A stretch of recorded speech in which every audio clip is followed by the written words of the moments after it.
¿Fue realmente Cristo a predicar a los espíritus encarcelados, aquellos que se rebelaron contra Dios en los días de Noé? ¿Qué dice la Biblia al respecto? ¿Qué significa el que Cristo haya ido a predicar a los espíritus encarcelados según 1 de Pedro capítulo 3, versículos 18 al 20? O sea, ¿qué podemos entender de este pasaje de la Escritura? Bueno, en este video estaremos dando una explicación acerca de lo que realmente significa este pasaje de la Biblia. Bienvenidos, mi nombre es Eli Cruz y esto es En Busca de la Verdad.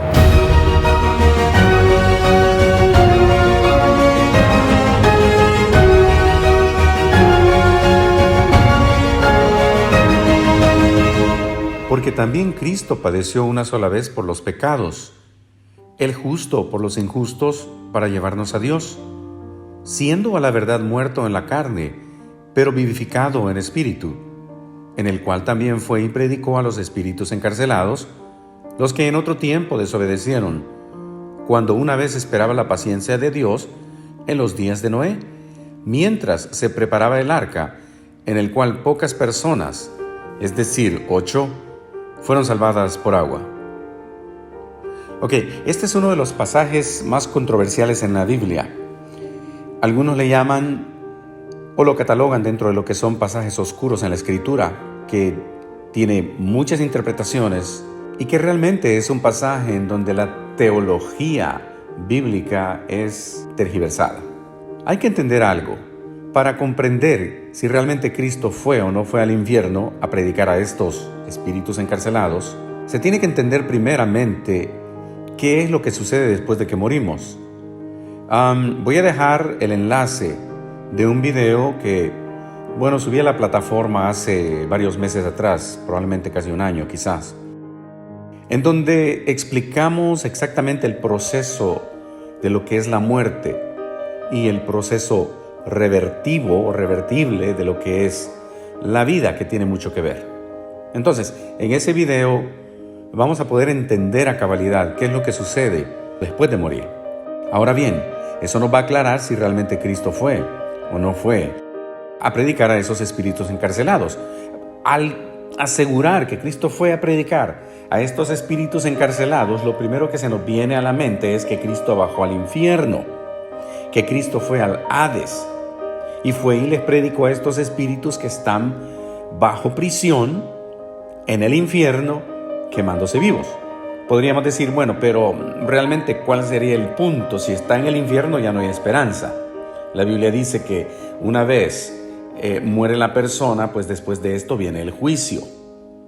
Entonces, no tendría sentido asegurar de que estos espíritus encarcelados recibieron una visita de Cristo, porque no habría ningún propósito para ello. Algunos teólogos aseguran y dicen, pero es que Cristo fue como para dar testimonio de que realmente el arca fue construida para que se salvasen y no quisieron creer el mensaje de Noé. Pero la realidad es esta. Entendamos el contexto del pasaje. En realidad el pasaje nos está hablando en el subcontexto acerca de lo que es una buena conciencia. O sea, cómo nos conducimos, no devolver mal por mal, que seamos compasivos los unos a los otros. Si empezamos a leer del versículo 8 en adelante, dice, bendiciéndonos unos a otros. Y dice, porque el que quiere amar la vida y ver días buenos, dice el versículo 10, refrene su lengua del mal. O sea, nos está hablando acerca de nuestra conducta y que sus labios no hablen engaño, el versículo 10, al final. Apártese del mal, busque la paz. El contexto no tiene absolutamente nada que ver con el tema teológico de si realmente cuando morimos todavía nuestra alma o una parte de nosotros queda viva, porque estaríamos asegurando eso al decir que Cristo, después de morir, su alma quedó viva y fue a visitar a esos espíritus encarcelados a darles un mensaje de confirmación de que Él había enviado a Noé a predicar y que ellos pudieron haberse salvado. Ahora, ¿cuál sería el punto, como repito, de asegurar eso si realmente Cristo no los iba a sacar del infierno? En mi opinión personal y de acuerdo a lo que el contexto bíblico dice, esa es una teología errónea. Ahora, ¿cómo interpretar este pasaje de la Biblia? Leamos el pasaje de nuevo cuando dice, porque también Cristo padeció una sola vez por los pecados, hablando acerca de que cuando somos buenos cristianos padecemos oprobio, maltrato, críticas, rechazo y muchas cosas. Pero aquí nos asegura que Cristo ya pasó por todo esto. Es más, Él padeció por los pecados, y no los pecados de Él, sino nuestros pecados. Y dice, el justo por los injustos. O sea, Él, en lugar nuestro, padeció. El propósito para llevarnos a Dios. Y luego, aquí viene la parte tan esencial en este pasaje que se malinterpreta. Dice, siendo a la verdad muerto en la carne. El pasaje claramente nos dice que Cristo murió, pero nunca nos dice qué pasó con Cristo cuando estaba en la tumba. Simple y sencillamente murió y quedó reposando en la tumba. Luego el pasaje nos lleva hasta donde fue la resurrección, o el momento en que se da la resurrección, que definitivamente no fue inmediatamente después de la muerte, sino más bien fue después de los 3 días que Cristo estuvo muerto en la tumba, pero vivificado en espíritu. O sea, ¿quién fue el autor que resucitó a Cristo de los muertos? Fue el Espíritu Santo. Al momento de la resurrección de Cristo, esa es la parte donde la Biblia se refiere vivificado en espíritu. Ahora, Cristo fue resucitado, fue traído de nuevo a la vida por el Espíritu Santo.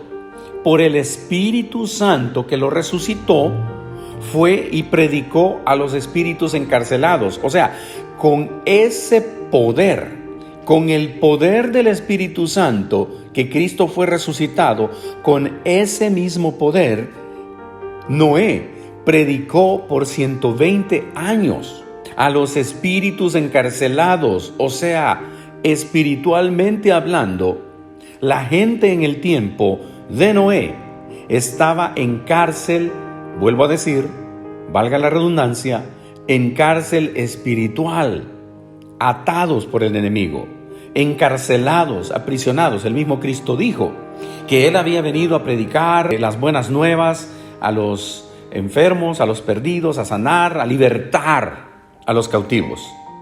Libertar. ¿A quién se le da libertad cuando está cautivo? A alguien que está preso, encarcelado. En este caso, la cárcel del pecado, la cárcel del mal, la cárcel del enemigo.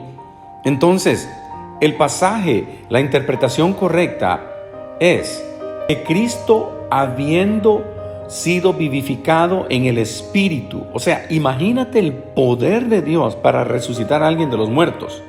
Podríamos también mencionar el caso de Lázaro, cuando Cristo resucita a Lázaro. Imagínate qué poder más increíble. La gente quedó impresionada, traer a alguien, resucitarlo después de 4 días de muerto. Sus hermanas decían, ya hiede. O sea, estaba en estado putrefacto. Ahora, ese mismo poder que resucitó a Cristo de los muertos fue el mismo poder que tenía Noé, que le había sido dado de parte de Dios a través del Espíritu Santo para predicar el mensaje de salvación a aquellos espíritus, espiritualmente hablando, encarcelados, cuando dice en el tiempo de Noé. O sea, no podemos descartar la idea de que realmente Cristo ha tenido una participación significativa a través de las décadas. Desde el Génesis hasta el Apocalipsis, la figura de Cristo está enmarcada en la historia de la humanidad. Entonces, repito nuevamente, con ese mismo espíritu que Cristo fue vivificado, un espíritu con poder, con autoridad sobre la muerte, ese es el mismo espíritu con el que Cristo habló a través de su siervo Noé para predicar a estos espíritus encarcelados. Así es que te invito a que veas el video en el que hablo acerca de qué es lo que pasa o qué es lo que sucede después de morir. ¿Ok? Lo voy a poner en el enlace, como dije hace un momento, y espero que sea de edificación para tu vida. ¿Ok? Gracias por sintonizar. Mi nombre es Eli Cruz nuevamente y esto es En Busca de la Verdad.